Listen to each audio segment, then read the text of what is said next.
Good evening. Happy Tuesday. Coming to you from Florida and Delaware, and welcoming our guest tonight, Lieutenant JG Andrew Van Buskirk. Welcome to the show. Welcome to the Dog Tag Diva podcast. Thank you. How are you? Thank you. I'm good. How are you doing? Good. And where are you coming to us from? I'm down in Virginia Beach right now. I'm stationed in Norfolk. Okay. All right, so we got Virginia, Florida, and Delaware represented tonight. Why is mine the state that sucks the most right now? I think right now that's California. That brick background vibes. It makes sense. The prison. I'm playing at bullshit. Sorry, as you were. So tell us a little bit about yourself, JG. Well, I am a JG, right? Obviously, I am not your typical JG though. I've been in for about going on 19 years here in August, so been in for quite a grip. Spent my prior life as a corpsman for about 15 years, and then commissioned 3,100 supply corps. So been doing that for about 3 years now. Stationed on the WASP as the hazmat officer and the wardroom officer. And now I am at Fleet Logistics Center, Norfolk, kind of doing the current operations officer, which I'll be honest with you, I haven't been there long enough to really figure out quite what my job is yet. We're still working out those details. Semper Gumby. Yeah. A lot of emails is what it is so far. Well, at least it's not a meeting. That could have been an email. Right. Yeah, we try. There's a bright light. It's a bright light. I'm gonna hit the ground running now because I mean, you and I could talk for, oh my God, days about all types of shit, honestly. But I'm curious to know personally what originally motivated you to join the military and then the Navy as the branch of service you wanted to go with. I mean, that story's not really as flashy as you'd hope, right? Like I got out of high school. I graduated high school in 2005. Spent a year at college, which did not go well. Right? Like I was on the swim team in college, and we were more of a drinking team with a swimming problem. And as a 19-year-old who was about a year and a half or an hour and a half from mom and dad, I didn't really have the self-control to get me through that very well. So past that, I could either live in my parents' basement and work a job and pay them rent, or go find something different. So I called the Marine Corps and the Navy on the same day, and the Navy called me back first. Oh, well, I mean, yeah, I'm personally grateful that they beat you to the Marines, because I don't know if I would have met you. Probably not. Yeah. So, well, maybe I would have been a security guard down there. That would have, honestly, as horrible as directions that I have, I'm sure I would have ended up you yelling at me to get back onto base at some point. How many times was I lost? Taken out of a wet paper bag. So yeah. So it wasn't crazy. I spent a year not forwarding my life at all, and didn't really want to tell my parents about it. So then I joined the Navy. And ironically enough, you know how to swim, which the Navy doesn't need. So I actually came in contracted as a rescue swimmer. And I spent a good bit of time down at the school there, but eventually it just, became pretty clear that I wasn't cut out for that community, and I probably wouldn't have liked it very much. So, and you went to Penn State, correct? No. For my undergrad, yeah. Undergrad, okay. I was going to say, but that was while I was in. That wasn't that year that I spent at college wasn't at Penn State. I was wondering the first year wasn't there. Okay, so no, because I know you guys are Penn State fans. Yeah. Not a D1 level. Yeah. And the cat's name? Yeah, my cat's name is Nittany. Yeah. Nice. No. Yeah, I've actually. So when I met, I mean, I've just always known him as VB, and when his wife first said to me, Andy, I was like, "Who the F is Andy?" Like it was the most, and to this day, it's still a hard transition. I'll catch myself when I'm texting and I'm like, delete, delete, delete. How's Andy and the kids? Like, it's just such a weird transition, but he's always been VB. So when you joined, were you actually with Heather? Like, were you guys a couple, or did that, like, she come in when you were already enlisted? Oh man, I feel like if she told this story, it would be just close enough for that's believable that we both lived the same life, but it's slightly different, right? Usual. Yeah, no, I met her. We're both from the same hometown, so I met her in 9th grade. She was my best friend through high school. Never dated. It wasn't a high school sweetheart kind of thing. We both went to separate colleges. We're both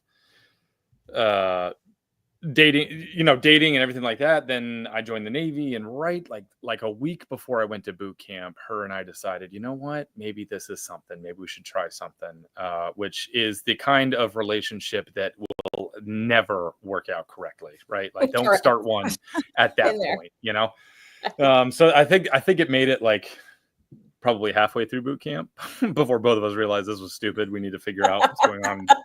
I need to figure out what's going on in my life before we have anybody else along for the ride. Yeah. Oh, for sure. Right.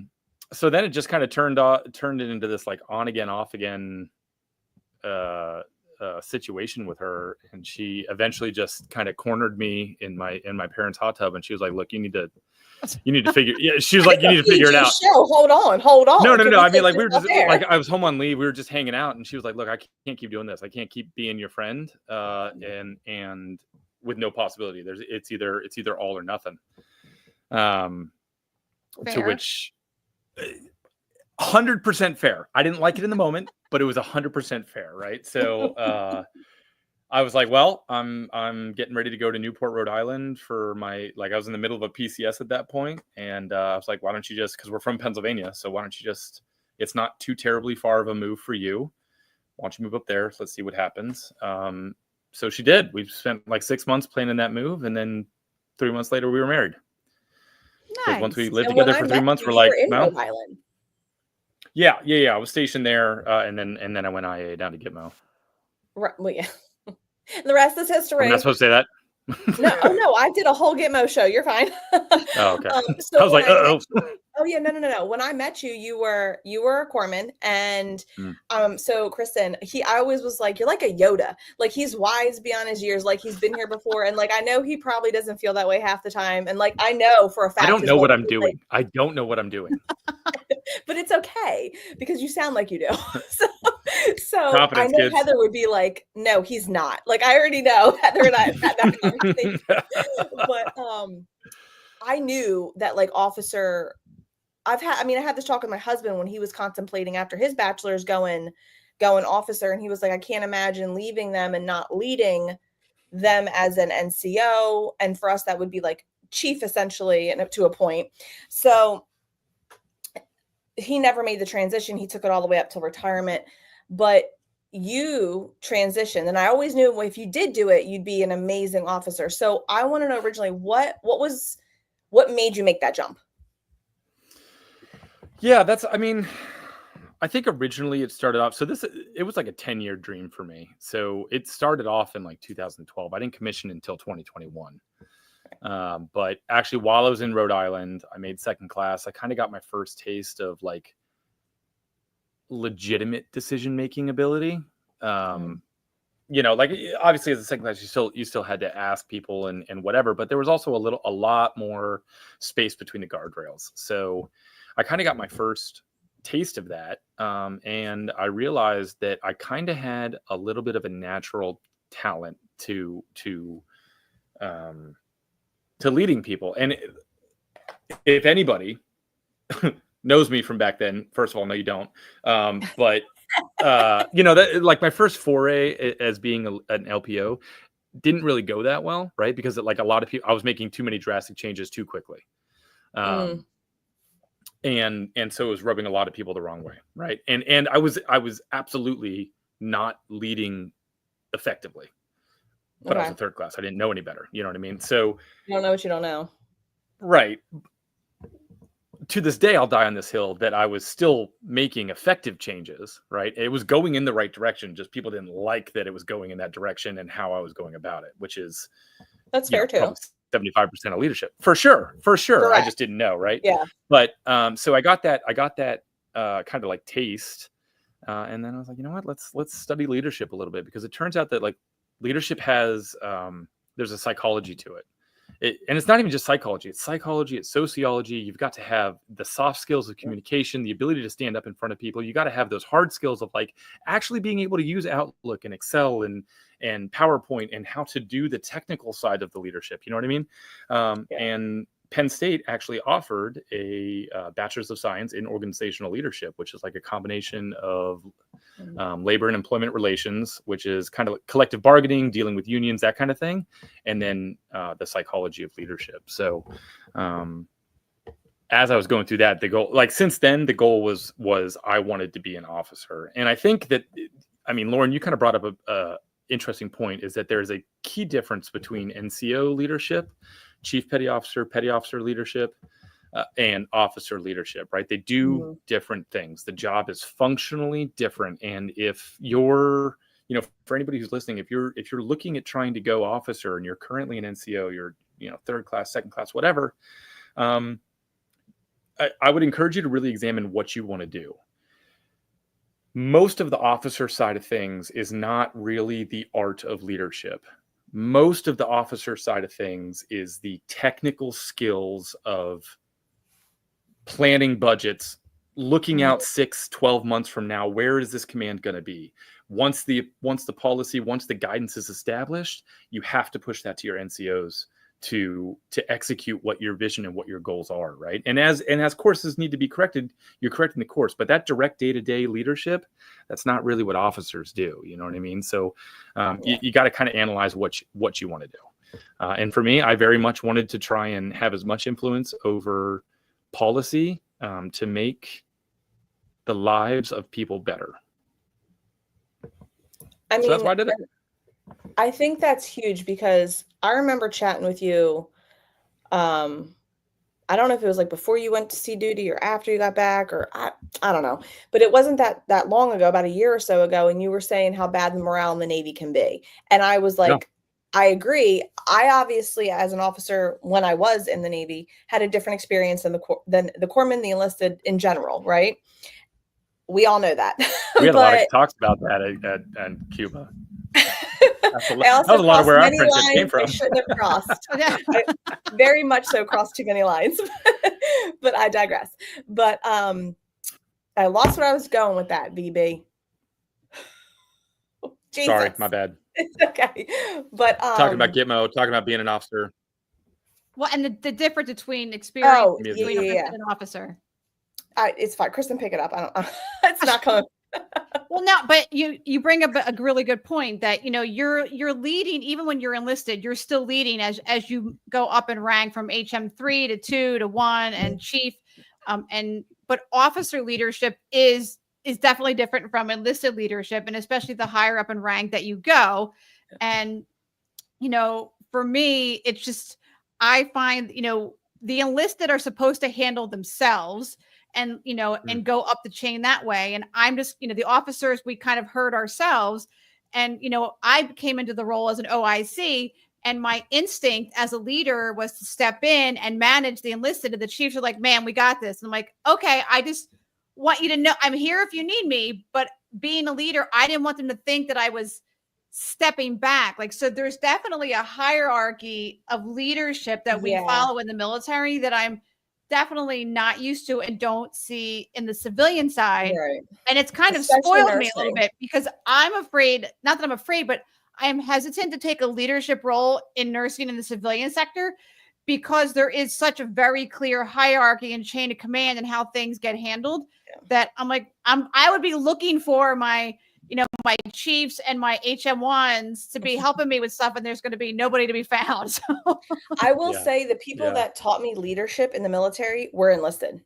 Yeah. Oh, for sure. Absolutely. I would agree with that. So the chiefs, even on deployment, I'm doing something and you're naked. Bye.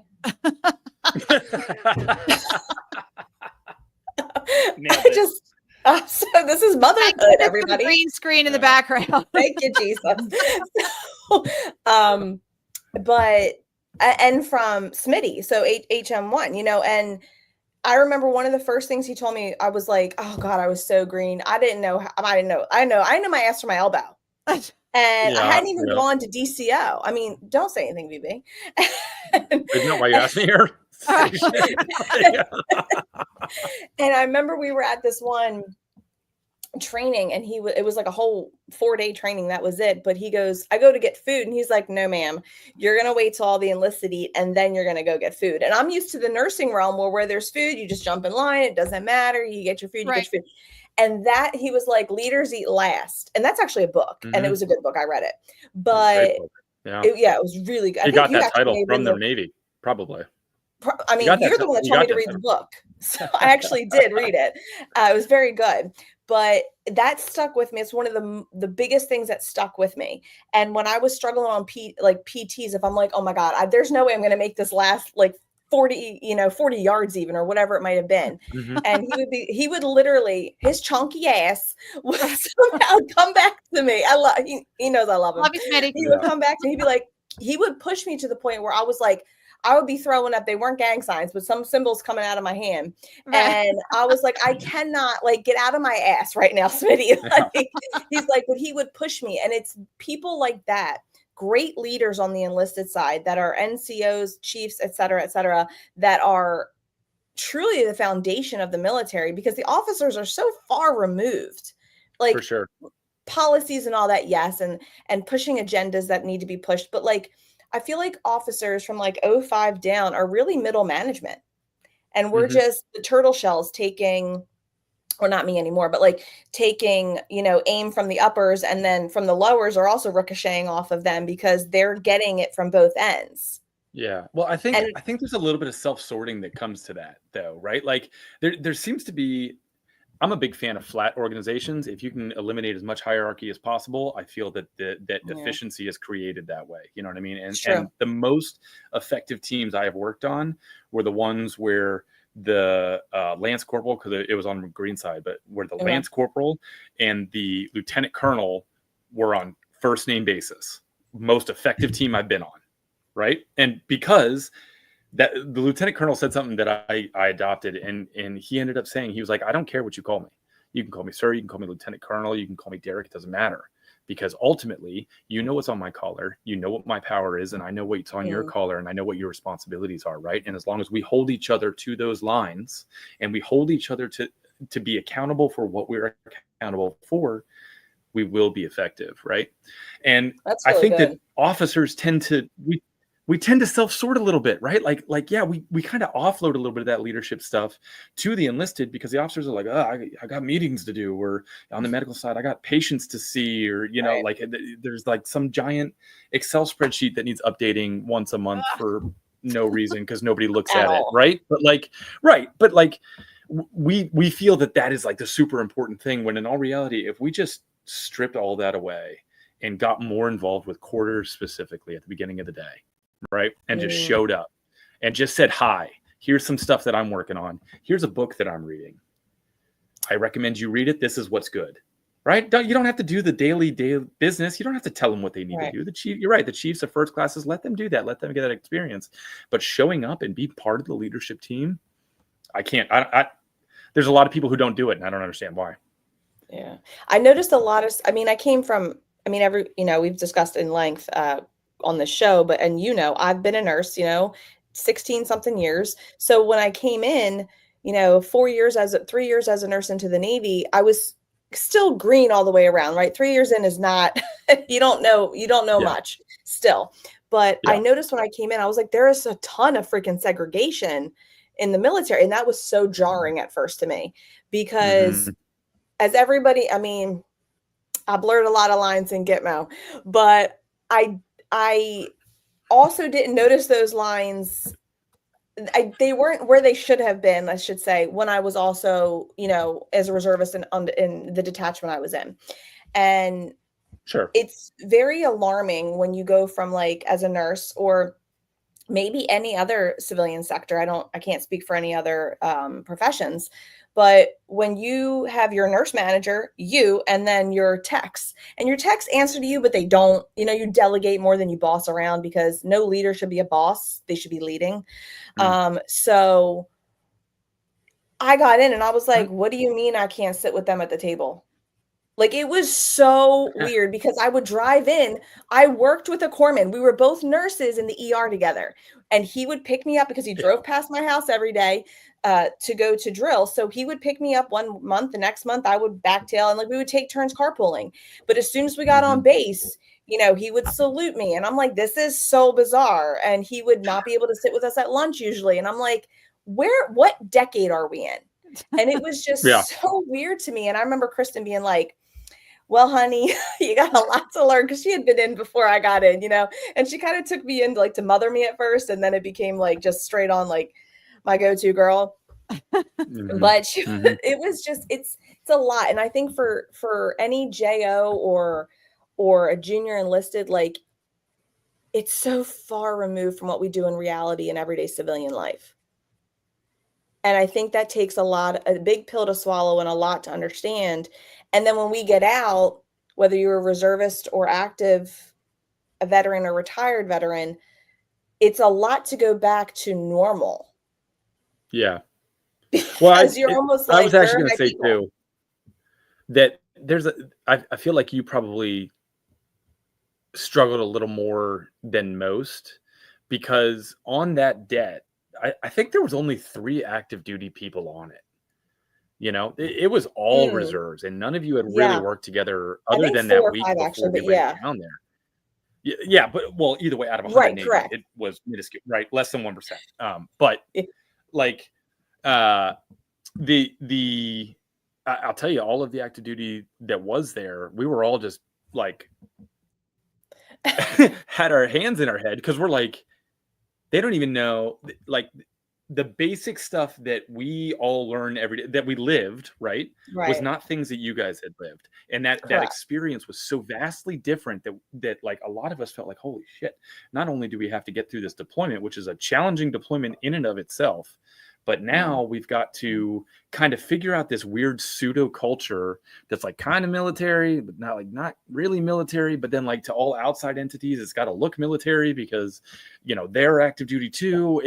It was a weird dynamic. That was a weird deployment. I mean, I know my husband, he struggled. Any of the active duty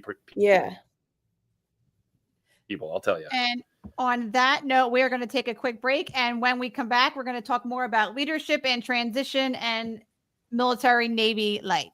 Where's my song? There it is.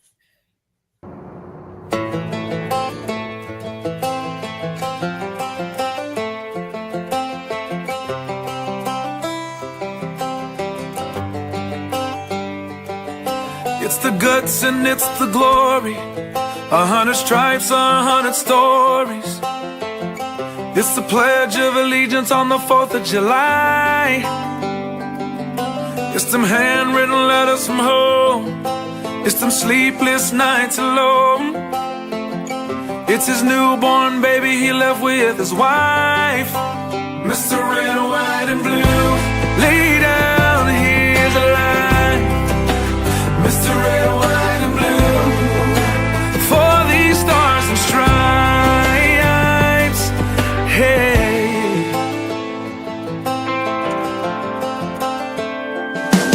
From the fields of Indiana to the swamps of Louisiana, to the golden coast of California, Uncle Sam's the only family he's got.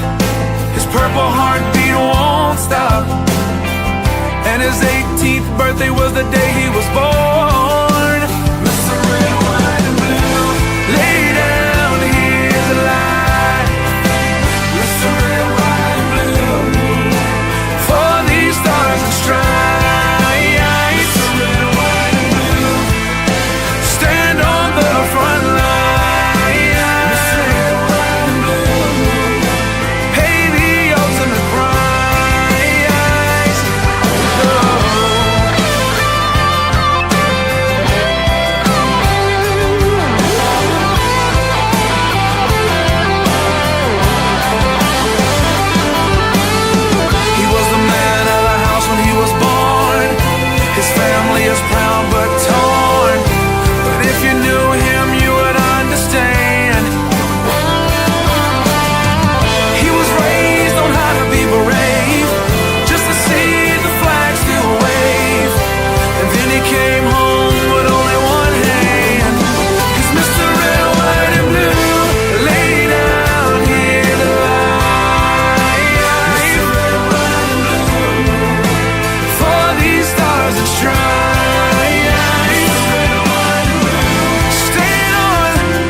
marching line.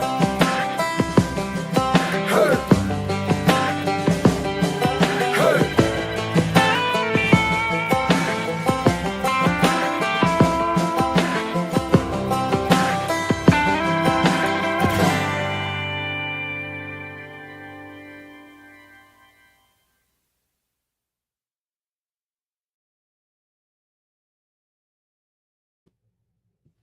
And we're back. And before the break, we were talking about the differences between enlisted and officer leadership and what advice JG has for anyone considering commissioning, advice, the challenges of being in Gitmo and assimilating active duty and reservists, which is typically up until recently has been kind of the, I guess, one of the things that we kind of think about before we were deploying, because when I deployed to Afghanistan, we were, IAs and individual augmentees, for anybody listening who doesn't know what that is, and active duty and reservists kind of blending and working together.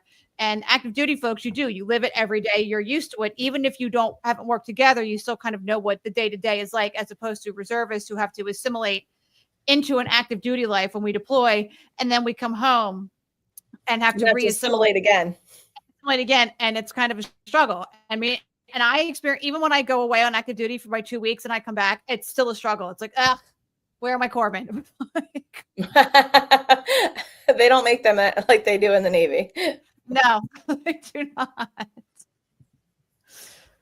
So what was life like? So you've been on a ship. Sorry, I kind of cut out there for a little bit. Last thing I heard was Oh, no, that's okay. What was life like on the ship for you? Like, what's it like being underway? As somebody who's been in for 14 years and has never been on a ship. Yes, you were. You did a ceremony on one. Well, yeah, I did the ceremony, but that was about it. Never underway. I think you're right. Yeah, we can hear you. Are we back? We're not back. Is this working? Yeah, you're back. You good? We hear you. Okay, cool. So what was life like? Yeah. Okay, sorry. It's all good. What was life like underway? On the ship. Yeah, I heard the question. I just didn't know if I could answer sorry. it. Yeah. It was eye-opening. It was eye-opening. So that was the first ship I've ever been on, right? I was a dirt sailor, Marine Corps the entire time, generally, or the hospital. And then I went to the USS Wasp, which was the first of its class and was commissioned in '89, right? So she's an old girl. She's an old girl when it comes to Navy ships, right? She's a steamship. Oh man, she needs more nap, I think. But so and the other weird thing that I noticed is that like a lot of the rates that are in the Navy, when you're a corpsman, you don't experience them. They exist, but you don't normally go to a ship, right? And so you don't really interact a whole lot with MMs or HTs or CSs or LSs. That's a really good point. Really any of these shipboard sea intensive rates. And so not even something I thought about until I got there. And then when I met all of these, because it's an amphibious assault ship, so we had a crazy amount of BMs because of the well deck. We had a ton of a huge air department because we're like a miniature aircraft carrier, right? We had and all the air traffic control things, all the staff side. Go ahead. What's a BM? Because I'm a nurse. That's a bowel movement for me. A boatswain's mate. Thank you. Like a sailor. Okay, I was like, what is he talking about? Yeah, they're the ones who the people who are handling the line, the stereotypical. Okay. Yeah. The Popeye sailors, right? That's what they are. But meeting them and then meeting all of the administrative side of things, meeting what it takes in an engineering and a supply department to make things actually run. So the weirdest part about being on a ship for me was trying to figure out what the Navy was like. And remember, I'd been in for 15 years at this point. You know what I mean? Like I had a ton of experience. And none of my culture, none of the experience that I had translated to this world really at all until the Marines showed up. And then all of a sudden I was speaking the language that everybody was speaking. It's like, yeah, well, welcome to the show, guys. I know. Thank God you showed up. Everybody was looking at me like I was nuts. But yeah, that was a wild transition for me. Was getting on the ship. But I'll tell you what, being underway is it's just different. I don't know that it's great. Maybe I prefer the field, but it's different. It's a good experience. I mean, for sure. You posted like 2 pictures. That's it. So I was like, cool boots, dude. Like I never saw anything. Like I think you had a cigar, maybe. I don't know. It was whatever it was able to be posted clearly. But I was like, that was such a point of pride for me. Was those boots? I love you. I can't. Everybody like talks like, because you have to wear leather boots. You have to wear the leather boots, right? Because it's like a fire thing, whatever. Okay. Nobody polishes them. Nobody does the thing that you're supposed to do, right? Like not really. Some people kind of blacken them, but me keeping mine shined. Like it was a point. Like that it kind of why they were boots then. In the picture. Yeah. I was like, glad you're having fun. Like I don't know what's going on. That's good to know.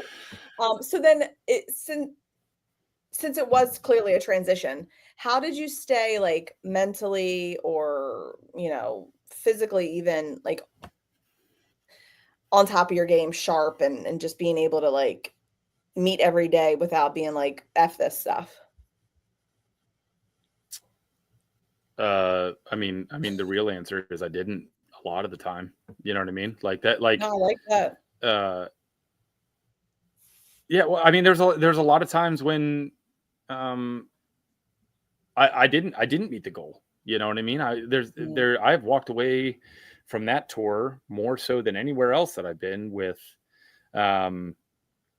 extra baggage, right? In things that I hadn't experienced before, right? Like I've got my anxiety is through the roof now for like, who knows? I've never had anxiety before in my life, but like that ship just like, and I don't think it's that ship specific. I just want to be clear about this. I think that it's just the culture as a whole. The Navy, I mean, if you go back to the days of sail, there have never been enough sailors to do everything that needed to be done on a ship at any given time. There's never enough people because there's a weight limit. You know what I mean? There's only so many people you can put on a boat before it sinks. And that number that like that number is not enough. You know what I mean? You do not meet quota. And that's not even talking about like the recruiting problems that we're having, right? But that's just talking about like just regular day-to-day stuff. There's not enough people to do everything that needs to happen. No, and I think that actually is across the board in the military right now. Yeah, and I think culturally too, I love my Marines. God bless their little hearts. But culturally, there's just things that like the Marines do, how they act, how they handle things. Like it's just a little bit different, and just I love them. I do, but culturally, it is definitely. If you have not been around them for a long period of time, like, and you've never been exposed to them before, like I would imagine it's culture shock. Now, I was at Camp Lejeune for like 2 weeks for FMF, and listen, they are my people. But all I have to say is, God bless the Marines. I don't even know what they're the same. They're the same when I first showed up to that boat. Yeah, Marines are made. Yeah, Marines are made. I was like, because I've had them as patients, and you can pinpoint which one's a Marine. Oh yeah, like I did a 5K on Saturday, and they were all like 3-4 beers in by 8 o'clock. Good for them. I'm like, I've told. There's a lot of people on the ship. We would have this conversation, like a bunch of people in the wardroom, because we would sit around the tables in the wardroom after working hours when you're underway, and we would sit, like, you'd either play games, kind of just drink some coffee and shoot the breeze, whatever, just kind of unwind as much as you can. And a question that we would get all the time is like, man, to me specifically, is talking about the Marines and like the military bearing that they bring to the table, and how their uniforms always look, and how like they like there's like almost an instant adherence to orders that comes with the Marine Corps. 100% accurate, right? Right. And they would always be like, I wish the Navy did that. These officers would say that to me, and I'd be like, guys, there's pros and cons to everything. What the Marine Corps has comes with a lot of baggage. It takes 13 weeks where somebody can't even refer to themselves in the first person to make a Marine. You don't get that through keeping individuality. You don't get that through not breaking somebody completely down and rebuilding them to what you want them to be. Right. And like, so yeah, would it be great? Sure. But will you get somebody who in, you know, on the technical side of things that can interact and, oh, that's not even necessarily true. But like, would you get a sailor? No, you would get a Marine. And we don't want Marines on ships unless we're carrying them somewhere to go to war. You know what I mean? Like, we want sailors on ships, and it's just a culture thing. And you can't get one without the other, in my opinion. So I want to go back to your tour on your sea duty, essentially. So I know, I mean, if it's okay, I'll get background real quick. But you left a 1-month-old and a 4-year-old, correct? Yep. Yeah. So because I know that she was born, and then you pretty much had to like roll out. That was a huge challenge, I can imagine. I know how big of a family person you are personally. I know the audience doesn't, but I know personally what a big family man you are. But also that's a huge challenge. But what outside of that challenge was another biggest challenge? Maybe the culture would have been that challenge. But how did you deal with those issues? Yeah. Spent a lot of time with my best friend smoking cigars. I saw a picture and kind of talking it out. Okay. You know? Yeah. So we did a couple things. I spent a whole day with Heather while you were still out to sea. And she had told me about how you really, no, I know, you know, but she had told me about how like you never really got to talk to her. Like there was I think people fail to realize that like when you're out to sea, you can't just pick up your cellular device and be like, "Hey girl, hey." Like it doesn't work that way. Very true. When she was like, I talked to him maybe one time. I was like, "What?" I'm like, "You're telling me he hasn't made port and can call you?" Yeah. But I mean, like we probably talked realistically 5 out of 7 days of the week.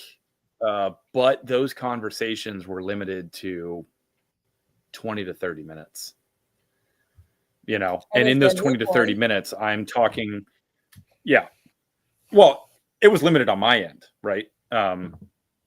Because there's only so many ways to get communication off of a ship without giving away your position.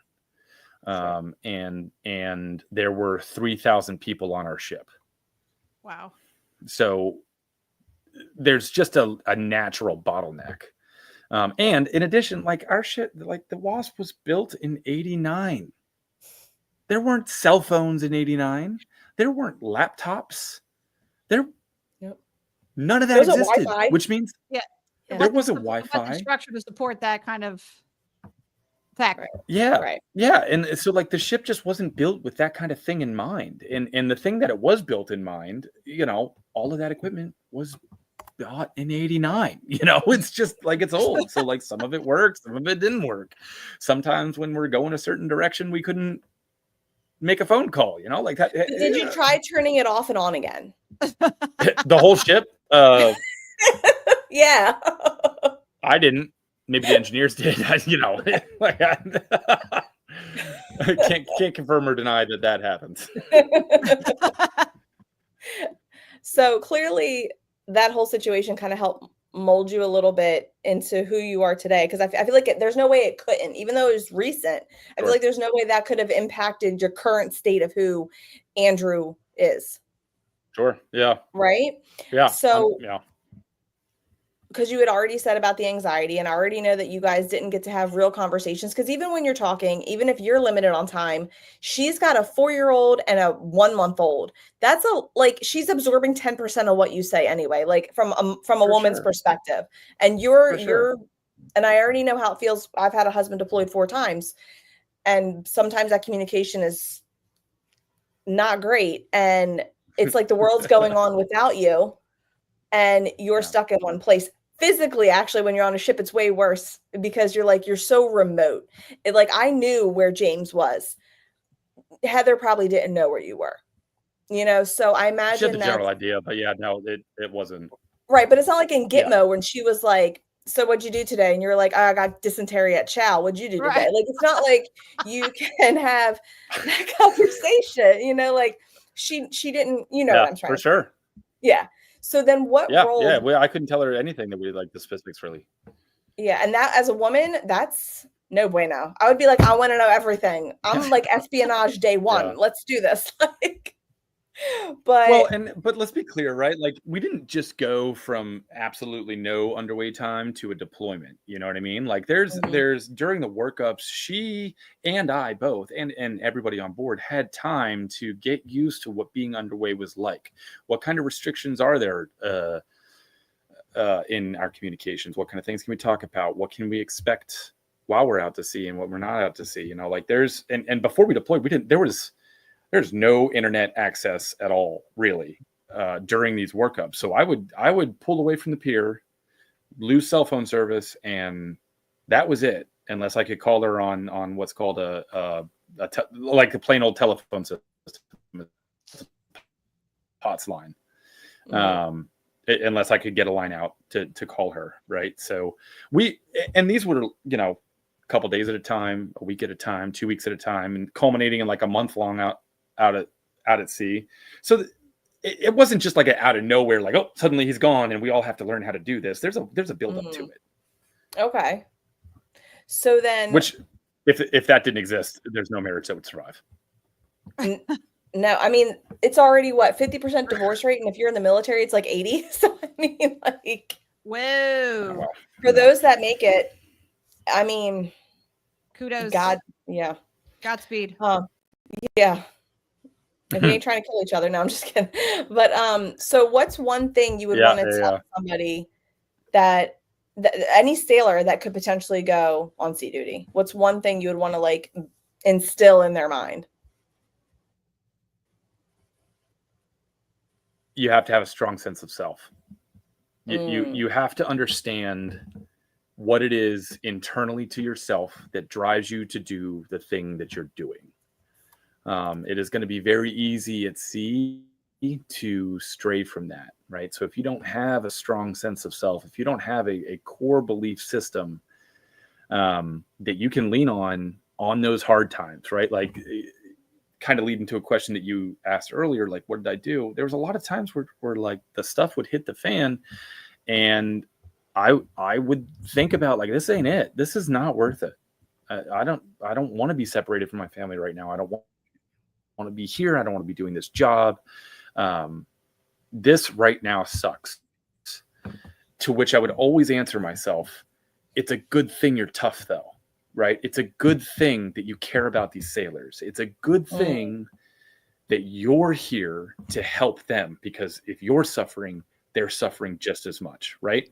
And so that core sense of self of myself, and additionally, right, like the number one thing in me that you brought it up earlier, I'm a dad, I'm a father, and I'm a husband, right? And I'm a good one. So like when stuff would hit the fan too, I would think, what do I want my son to see me do?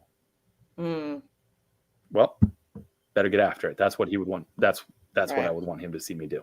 Like giving up wasn't really tough, an option. and I can still do it. Yeah. You can do hard things, BB. Nope. Not because I didn't want to, but because I had that core sense of self. You can do hard things, right? And look, parenting yourself every now and then and doing it on the. So that's my recommendation. Have that strong sense of self. What makes you you, and how does you fit in the Navy? Right. Damn, I like that. Yep. Because the pay ain't worth it. No. The benefits ain't worth it. There's no glamour. You know what either. I mean? The only reason anybody stays in the Navy is because what your 10% at Applebee's maybe and your free meal once a year is gonna keep you in the Navy? Absolutely not. No. There's got to be a strong sense of self. Why are you doing this? Right? And whatever that answer. I remember we had a conversation. Oh my God, we're going years back. I think Sophia was 1 year old. And I was like, we had, I was like, I'm officially out. James has still got another however many years. I want to get back in. And you were like, why? You did your time. Go be a mom, go be a wife. Like, you were like, what's the purpose of getting back in? Why do you want to do it? And I gave you an answer, but you were you're always good to call me out. You're like, that's a half-ass answer. Like, really figure out why you would want to go back in, because you've done your it was time. such BS. I remember this conversation. Your battle buddy missing you. I put you on mute and I was laughing. Right. I was But like, this is garbage. I was like, no, like it was hard. And I was like, damn, I hate when he meets me with reason. Darn common sense. But it's true, because like I think it was because I finally No, go ahead. Oh, I thought you were saying something. Sorry. No, I was just saying that's why you call me Yoda. Yes, exactly. That's why I call you Yoda. The Force is strong. So it's hard going from in the military to being the dependent. And I remember we had that conversation too. And I felt lost, and like I lost my identity, because I went from, granted, it was just an 03, but I went from an 03, and then all of a sudden I had an E6 card, and I was like, get the F out of here. How did I D-rank that? That's not a word, but I used it. Like, how did I jump down? Bust down a rank. I was like, I really must have messed up somewhere. But like, and then I had that's a good question, Lauren. How did you? Listen, that is another conversation off air. Don't ask me questions. Kristen already knows. But yeah, so for people that have, and I've said this before, like people that have gotten into the military, whether they're active reservist or go active 2 reserves, whatever, when you get out, if you are the spouse and no longer the member, it is, you lose a sense of yourself, your purpose, and then add motherhood, fresh motherhood to that, or parenthood in general. And that was like, I felt like I needed to go back to what felt normal. And there's nothing about the Navy that's normal. Let's preface with that. But that was comfort for you. You knew what to expect. And right. You always expect the unexpected, but you brought something up, and it was like, I remember being told, and Kristen, you were there, but they were like, you have to love the Navy because the Navy doesn't love you. Oh, yeah. And so mixed with what you said with like, why are you doing this? Why are you serving? Going back, because I wanted to serve my corpsman, my, any other JO or whatever. It wasn't strong enough. I wanted to lead my daughter more, and raise a strong girl that apparently wants to be a Navy pilot. So I'm doing something right. But yeah, right. I was like, all right, Maverick Jr. Hey. But but anyway, yeah. So I think you bring up so many valid points. And with that being said, what is something that you think civilians don't really realize about either life at sea or just military, Navy life in general, I should say? Oh my. All of it. All of it. Like, narrow it down. Oh, the movies and the shows and the public, the movies, the shows, the public persona, everything that you see, none of that is real. It's not real. It's all fake. It's carefully curated. Wait, NCIS isn't real? You believe that the Navy does a thing that is. Yeah, but that's not even just what I'm talking about. I'm talking about even like the social media influencers that you see now, right? Like all of it is carefully curated to put a specific message out there that, to help with the recruiting goals, right? Or to help glorify a job that is at its heart incredibly difficult. And not glamorous, like we said. Oh no, you don't see them putting like the barracks on a ship in any of that advertising, right? Because then they'd be like, "Oh wait, my bunk is this big. No thanks." Dude, the first time I walked into an enlisted berthing, I went, "Whoa! I cannot believe this is real life." Yeah, like not just people in this tiny room. You've got 120 that all work different shifts, and the entire room's made out of metal. Yeah, I'm sure that's quiet. Yeah, no one's sleeping. Like, yeah, nobody's sleeping, right? But no. It's oh my god, I think that misconception permeates everything. Is that the Navy will, kind of what I told you years ago, right? Is that the Navy will eventually care about you, and it won't. The Navy won't. The Navy is an organization. It is a bureaucracy, and the moment that you're not doing the job anymore, just like every PCS that ever happens inside the Navy, once every 3 years, someone will fill the job right after you. And guess what? Everything will just keep on churning. The thing that will care about you in the Navy is your sailors and your shipmates, right? They will care about you deeper than arguably any relationship that you'll make outside of the military.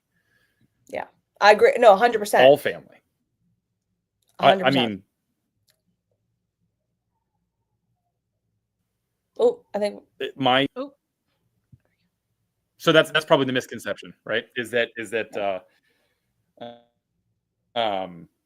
you know, there's the life is glorified, and like, you know what? We're a warfighting organization. That's a misconception. Is that like we can just join the Navy and see the world? No, you can join the Navy and fight the world, right? Because that's what we do. Yeah. Right? It's we're not a cruise ship. We're not like, you are joining the military. This is not just to like join the Navy and like, oh, I'm just like go to war. Yeah, no, that's an excellent point. That's an excellent point. Yeah. People really think that. They're like, oh, did you see the world? No, I saw Jersey. Right. Like, and we saw the Poconos, and we saw Cape May. Yeah, I saw Virginia. You saw Gitmo. Blessed be. So, how would you approach? How would you approach leading sailors now? I saw a very specific figure eight a lot. Oh my God. Oh wait, you froze. Oh, there you are. I'm like, where did he go? Right? Something. Yeah, you froze. So what is something you would approach? Like, how would you approach leading sailors now versus when you were enlisted?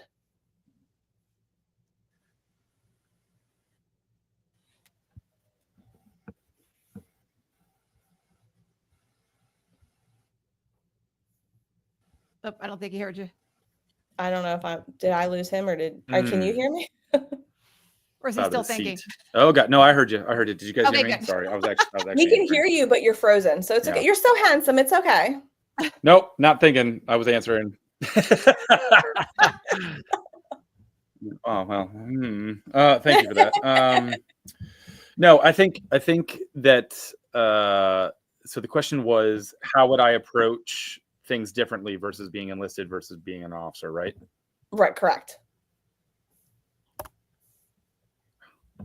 Okay, all right, yeah. So as enlisted, you're more in charge of the day-to-day lives. You're more set forth in the vision that whatever officer or whoever's in charge has dictated for me, right?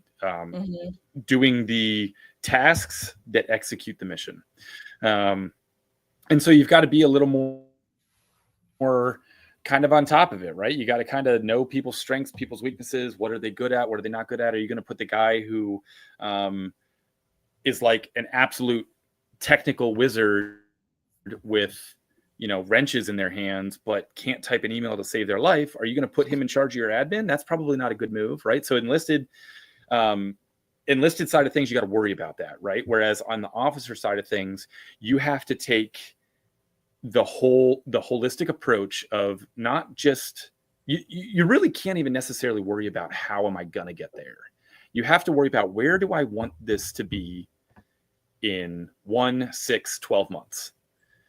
And then put out that plan and put out a consistent message to get there, right? Because enlisted sailors are incredibly good at executing the mission.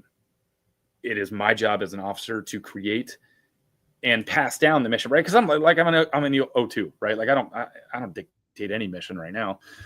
But I'm the one who's going to the meetings. I'm the one who's understanding what the mission is. I know why the ship is doing donuts in the middle of the ocean right now, right? So I have to pass that on to my sailors so they understand the daily tasks that they need to do to get there.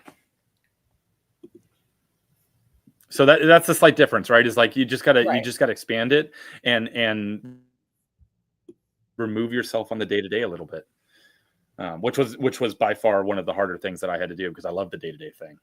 But like stepping back and letting my petty officers and letting my chiefs lead was, that's the big difference. Sounds almost humbling. And I think the example for sure.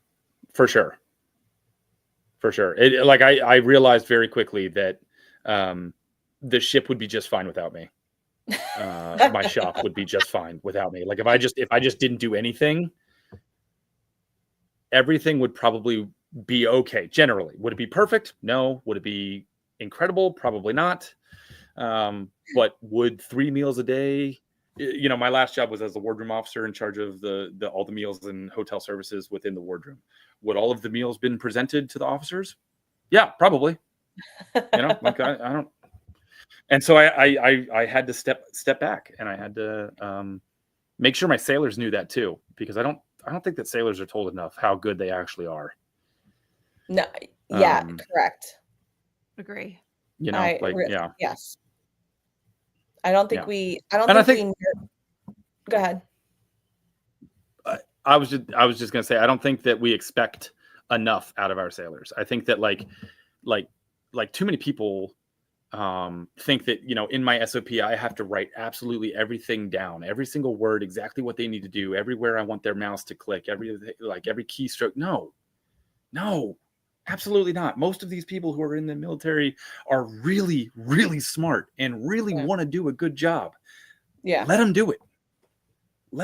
Tell them where you want to go and let them figure out the best way to get there. But we've got them on a leash at times, like a chokehold almost. I know. We're strangling ourselves, which is the irony of the whole thing, right? It's like our recruiting crisis is because we don't trust our sailors. It's like, guys, I mean, just let them be people. And like you said, once you hit a point in the military, they don't always need you. I mean, you didn't say it like that. I'm paraphrasing at this point, but like you had said, it'll keep moving without me. And yeah, you know, sure.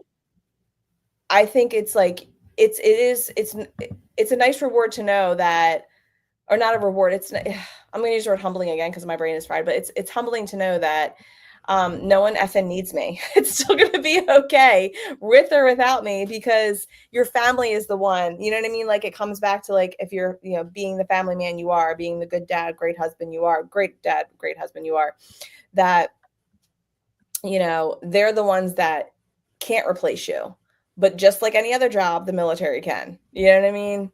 100%. And you really need to 100%. Love what you do. And it's good leaders like you, because you were a chief. It's good leaders like you. It's people like you that are great at articulating how these things work that I wish we had more of in the military, or higher up that could trickle it down and become more effective in our daily bullshit that is the military. He's taking over the world, Craig. Well, we have about 30 seconds left, VB. I just want to say thank you very much for sharing your time and your story with us this evening. Come back anytime and talk more about leadership and transitioning and Navy life. So thank you for being with us tonight. Yes, thank you. For sure. I appreciate I'm the it. Thanks Dog for having Tag me. Diva, reminding you to greet each day with purpose, passion, and tenacity, and be kind to each other. Ladies and gentlemen, thank you for tuning in to Military Broadcast Radio. As we wrap up today's show, we want to remind you that the podcast of today's episode will be available right after we go off the air. So if you missed any part of the show or want to listen again, be sure to check it out.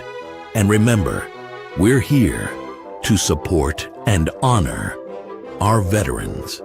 Your stories and experiences matter, and we are committed to giving you a platform to share them. That's right. We're here to give our veterans a voice.